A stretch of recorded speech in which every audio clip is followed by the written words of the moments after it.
Hi guys, welcome to my channel. I am Abdullah and this is day 2 of my daily vlog. Today, I want to talk about what to say in this vlog, um, in this vlog specifically. So, I've been struggling to think about what do I want to say, what do I want to talk about today, especially since this is just only the second day of this vlog. So, I was thinking about what can I say, what can I share?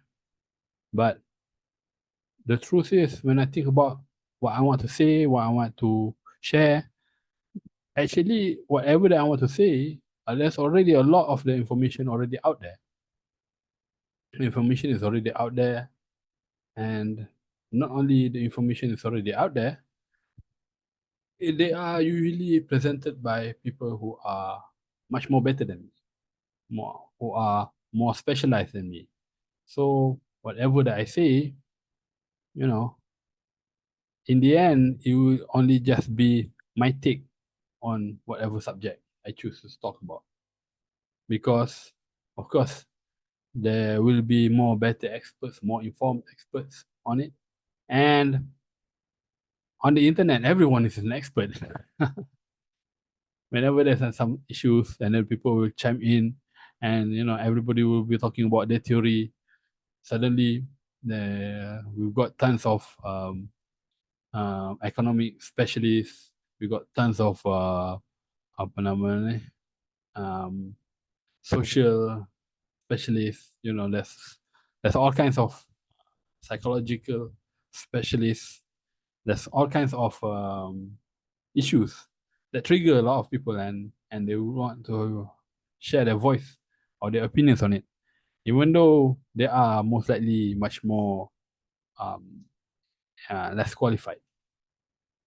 So anyway, so that is what I think about whatever that I'm going to say, because whatever that I say is ultimately, like I mentioned, is my take on the subject. So I decided I want to talk about today about we live in the information age.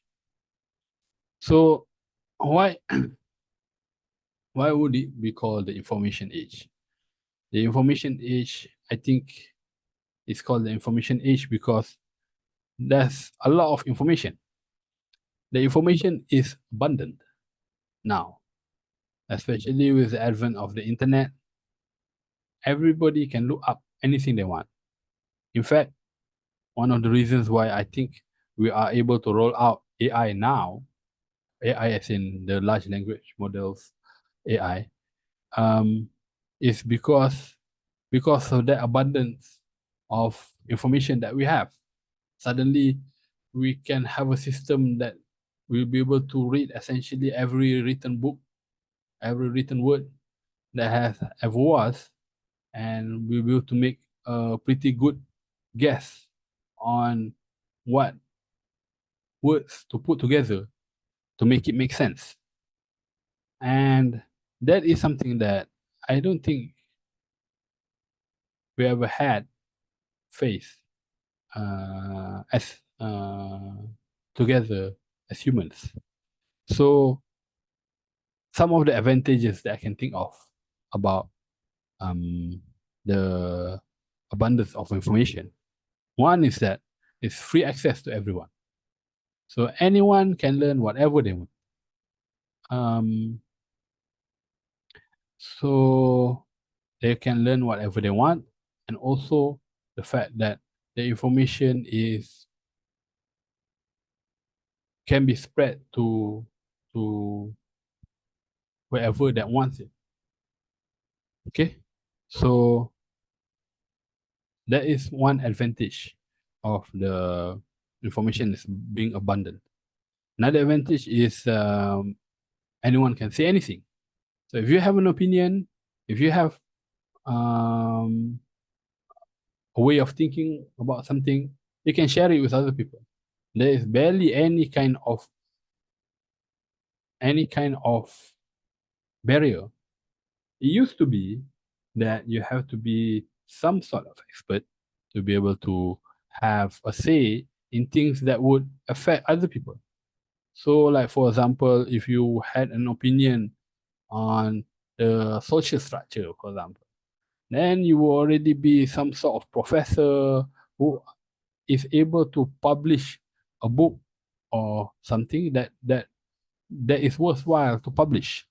So you would take many years of dedicated learning to be able to finally be a published uh, author, to be somebody who is able to freely disseminate information. So even as a journalist, even though you might not be specialized in any particular science field, any particular field of knowledge, but as a journalist, it takes years of dedicated um, practice of the of the trade to be able to be a good journalist, so that you can write stories that is impactful, that people can relate to, and people would want to actually read. So there's a big barrier on being able to say anything. And usually, if you are already established, then um, the people who are not established, they wouldn't be able to go up. It's very difficult for them to go up against that mechanism. And another advantage is learning is open. So everyone and anyone can learn whatever they want, and they will be able to they will be able to look up the information, even though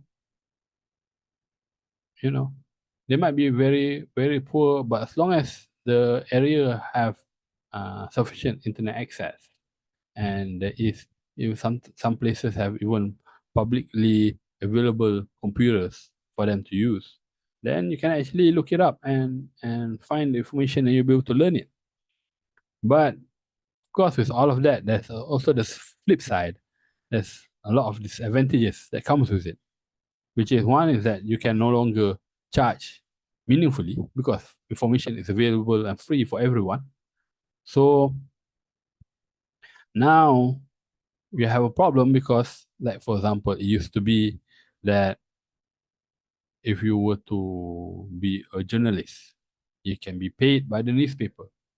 But people pay the newspaper, they print it out, and then people pay the newspaper so to be able to get access to those articles or those news. But now, with the abundance of information and information being free for anyone and everyone, you can barely charge anything. And when you cannot charge people for access to the information, you end up looking for other ways. Like for example, you might put on advertisement from Google, or you might have affiliate links. But a lot of that, it sort of creates a compromise. You would want as much clicks as possible. You want people to come in and view the content as much as possible. So you end up on a vicious cycle of creating content for hits, and in the end, the content itself becomes less meaningful. It's a lot of buzzwords that attract people. Sometimes, they like to do what is called clickbait title. So like the title might be, "You won't believe what this boy has done," and then like when you click the article and suddenly it's nothing special, but you already clicked the article. for all intent and purpose, they already got your attention for a while, and that is enough for them to get some revenue from the advertisement that they post. So yeah, so that you can no longer charge meaningfully. There are, of course, some caveats to this. There are some websites and some news portals now that would charge quite a premium for people to get information from there. But you know, even then, it's not really prevalent. Okay, not everyone can do it. You people that doesn't have the cloud to do it, is very difficult for them to be able to do that. So that's the first disadvantage. Second advantage is that because anyone can say anything, nobody is pretty much censored in any meaningful way. Then everything is being said. So like suddenly we have all kinds of resurgence of weird ideas, like for example the flat Earth movement, and a lot of very fringe ideas that you know um, people would used to be able to say, that's crazy, But now, you know, since everybody is saying what they consider as their own opinion, and everyone's opinion is valid, it becomes a big mess.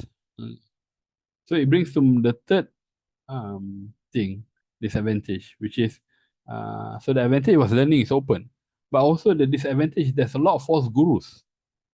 False gurus is people who don't really have the credentials, the proper credentials. They don't have the proper experience to talk about what they're talking about. Like for example, what I'm doing right now. People might equate me as a false guru. So talking about, you're talking about um, information age and stuff like that. I actually don't know anything. I'm just normal Joe, you know. But you know, because people can say whatever they want now. So there's a lot of false gurus, and then you have to be careful of where you get your information from. So there are many things to learn nowadays, and you can learn based on your preference, based on what you want to achieve. So, like for example, maybe like you like cooking. There's a lot of cooking recipes on the internet. There's a lot of cooking videos that you can follow. You know, content creation means, like for example, any kind of writing, any kind of making movies, or any kind of even doing jokes, doing um, any kind of basically anything that can be digitalized, I consider as a content creation. So that you can learn that very easily on the internet now. For example, you can learn origami if you're interested in origami, or whatever that you're interested in. Most likely there's some resource for it on the internet. Like for example, another one that you may be able to learn is, like for example, philosophy. If you're interested in philosophy, trying to think of a better way of life and things like that, there's an abundance of information on the internet. But then you also have to go through and filter out all the fake gurus, all the people who talk about their opinions so charismatically, no matter how wrong it is. So you got to be careful of that. So with regards to that, it opens the opportunity for you to have a rich life. I'm not talking about rich as in money wise. I'm talking about rich as in you're able to know a lot of things. You're able to experience a lot of things through your reading, through watching other people's videos. So you're able to have quite a rich life. But at the same time, so for that, we should be grateful. We should be grateful for it. But at the same time, you need to be careful, because with a lot of the fake information, the fake gurus and things like that, it's no wonder, AI learn from all of that information. And that's the reason why he hallucinates a lot. Suddenly you have AI that says, you should, you are advised to eat rocks, and you can put glue on pizza and things like that, because yeah, the information is out there. We are able to filter what is true and what is not true to our own life experience. But as AI, they don't have any kind of life experience. So they take whatever that is available as true, and they can't filter out what is true and not true. So that's one of the things that we also have to be careful lah, because when we're starting to learn things that we are not sure of, that we have no experience in, then we also cannot tell the difference between what is true and what is not true. And it will take experience, it will take maybe even some mistakes to be made before you're able to actually know meaningfully. So be careful. So that's basically what I want to talk about today for day 2, about what to say. Thank you. Bye.